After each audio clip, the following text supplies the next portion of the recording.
With that, I would like to now introduce to you Mr. Sean Cullen. He's the grandson of Leah Corken, who is one of the victims. So Sean is going to take it from here. Thank you. Thank you, Frank, and thank you for all of you for being here. It's much appreciated. And these are the victims' names: Dr. Catherine Sinclair, Phyllis Payne, Phoebe Perry, Joyce Abramowitz, Juanita Purdy, Leah Corken, Margaret White, Solomon Spring, Norma French, Glenna Day, Doris Gleason, Marilyn Bixler, Minnie Campbell, Diane Delahunte, Mamie Del Maya, Doris Wasserman, Carolyn McPhee, Rosemary Curtis, Mary Brooks, Martha Williams, Miriam Nelson, Ann Conklin, Lou Ty Harris.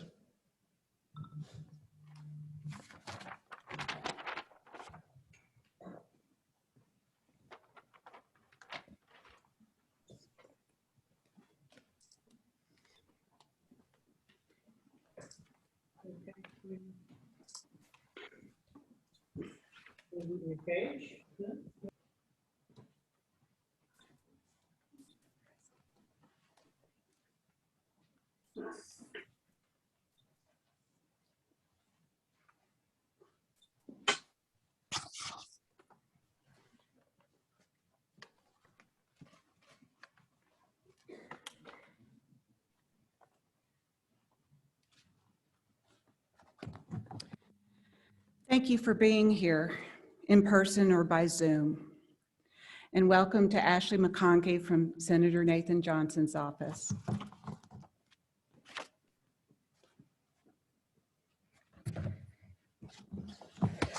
Good morning. It's good to be with you all this afternoon, although I wish I could say it were under different circumstances. My name is Ashley McConkey, and I work for Senator Nathan Johnson, who represents the northern half of Dallas County. He asked me to relay his apologies to you today. Unfortunately, he couldn't be here. He's in Austin attending the legislative session. He also wanted me to convey his sympathies, as well as his appreciation to Mrs. Dion and Save Our Seniors for the work that they have done over the past year and a half in working alongside our office on legislation. He noted that we can and must ensure that our senior living facilities are properly incentivized to protect our elderly and vulnerable loved ones.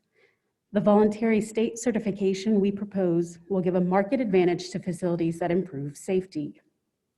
Required changes in communications with residents, families, and law enforcement will prevent crime from going undetected.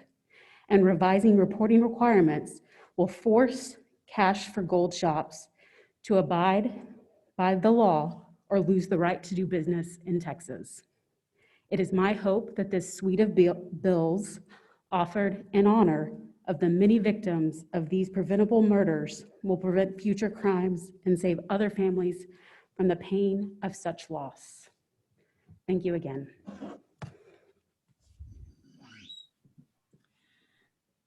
Thank you, Ms. McConkey, and we are so grateful for all of the hard work that Senator Johnson has done on our behalf. So why are we here today? Because of a series of tragic events. There are 6 homicide indictments regarding residents of the Tradition Prestonwood in Dallas that occurred between July 18th and October 15th, 2016. At the time, management and employees knew a stranger was roaming the halls. There were unattended deaths with robberies. My mother, a resident, and our family, we were unaware of this activity. On Sunday, October 30th, 2016, she was not sitting on the bench waiting for me to take her to church. I parked the car, I went to her apartment. The Sunday paper was outside the door. I was surprised to find that the door was unlocked. I entered and called Mama's name. A staff member followed me in, and then the nightmare began. I saw Mama on the floor. The staff member checked and said she's gone. For 1 hour, I thought my mother had passed peacefully. When the funeral home came for the body, I asked for the jewelry. A beloved guardian angel necklace was missing. Cash and other jewelry were missing. The police came, fingerprints were taken, an autopsy was ordered. A resident shared with me while I was there that a similar occurrence had happened recently. We asked management about it. Oh, they said, paramedics are being investigated. A month later, we spoke with management again. We thought at the time Mama had died naturally and someone had come in and taken the jewelry off of her cold, dead body, along with other valuables and cash. We asked them, what are you going to do to make Mama's friends safe? The response, we have no evidence anyone entered the apartment. We now know the truth. Mama was the 7th homicide. If only we had known. If only we had known a stranger was roaming the halls. If only we knew there had been unattended deaths with robberies. If only we had the opportunity to tell them, don't open the door unless you know who is on the other side. Everyone here standing with me has a story. There are similarities, but they're each unique. This is why legislation is needed, to protect current and future generations. On Monday, March the 8th, 3 bills were introduced in the Texas House and Senate with bipartisan support. One bill creates a statewide voluntary safety and security certification program. Independent living establishments will be rated on security standards such as background checks, monitoring visitors, and cooperating with law enforcement. This provides a way for families to have verified information and not having to rely solely on their advertising. Another bill holds senior living communities liable when they are dishonest and negligent, and forced arbitration clauses in lease agreements will no longer be allowed. The last bill will enforce current laws on cash for gold shops. They will be subject to surprise inspection, making sure customers identify themselves and keep records of purchase as they should be doing now. If they do not, they may lose their rights to do business in Texas. Who knows, with proper records, I may have found Mama's guardian angel pendant that matches the one I wear.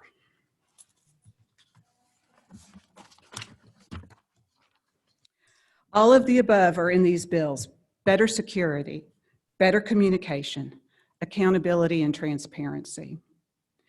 We are telling businesses to do the right thing for our loved ones voluntarily. If there had been open discussion about criminal activity occurring in the senior establishments, if gold shops had records of the jewelry the murderers sold to them, we wouldn't be standing here today still mourning.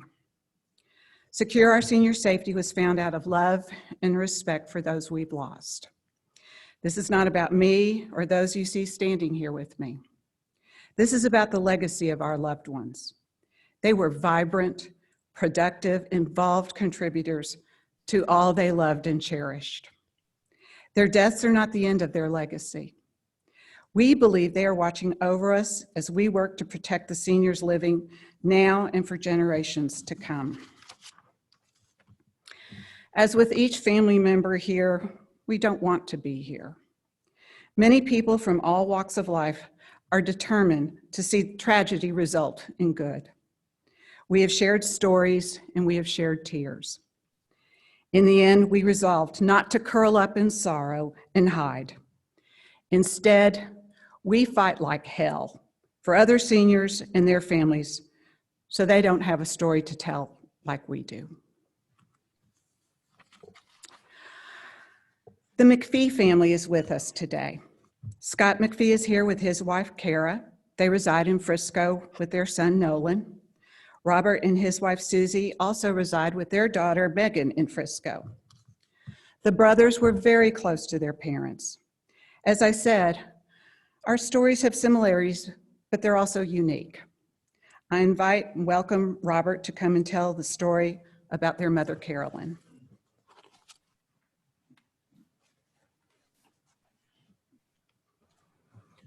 My name's Robert McPhee. My mother's name was Carolyn Sophia McPhee. She was 82 years young. And I'm like, Carolyn's story is a little different than everybody else's. We hired a home health care agency to come take care of my father, Jack McPhee, because he had Parkinson's. One of the health care workers who came over to take care of my father was named Billy Shamirmir. My father died April of 2017. Billy came back to my mom's house New Year's Eve of 2017, killed her and took her jewelry. She was dearly loved, and we miss her dearly. Our belief, it was way too easy to unload so much stolen property at the Dallas Gold and Silver Exchange. If we can strengthen the laws, this is one way we can secure our senior safety. We have to do better. Thank you. Thank you, Robert.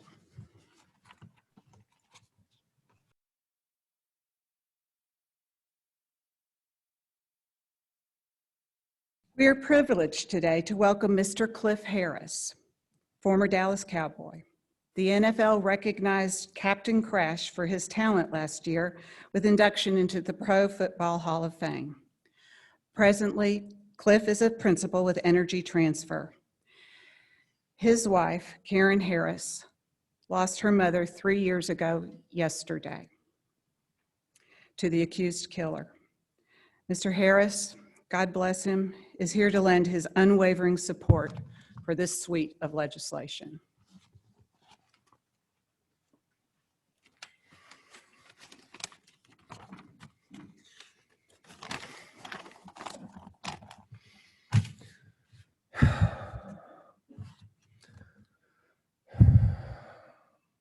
Good afternoon, everyone, and I've had a moment to come up here and visit with these families and unexpectedly visit with them and bring back such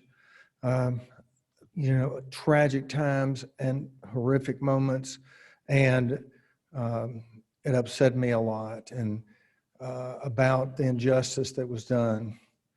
I've been a very fortunate and blessed guy in my life.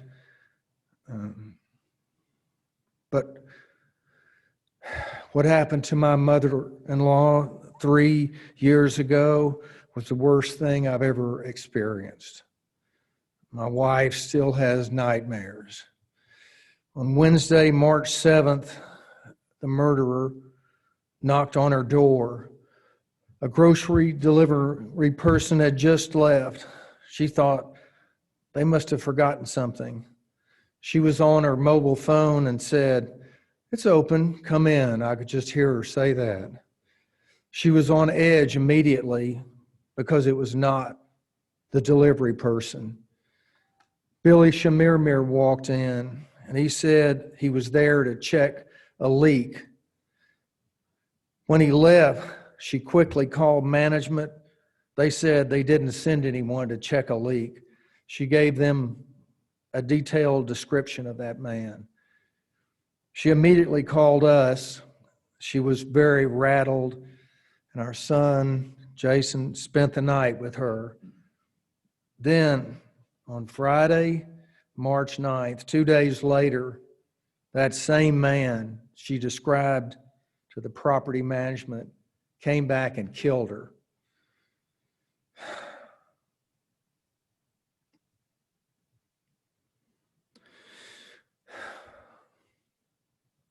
I'm here today in support of this organization, Secure Our Senior Citizens' Safety, and their efforts in working with legislators to see that these bills and laws get passed.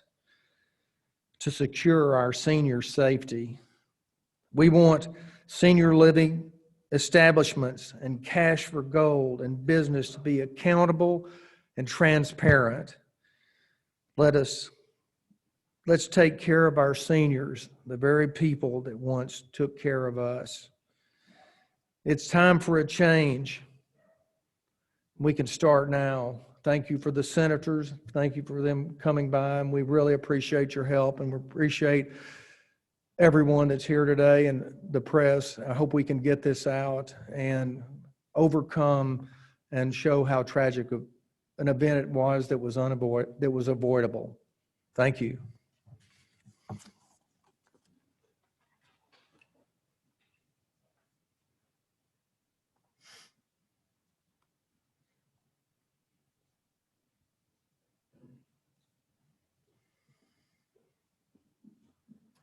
Thank you. Thank you very much.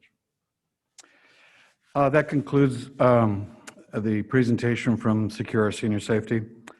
As I mentioned, my contact information is at the bottom of your media advisory that was originally sent out. If you don't have that, I will send it out to you today. And then I will take requests for any of the interviews you'd like to do. We will linger here as long as you're here. Thank you very much.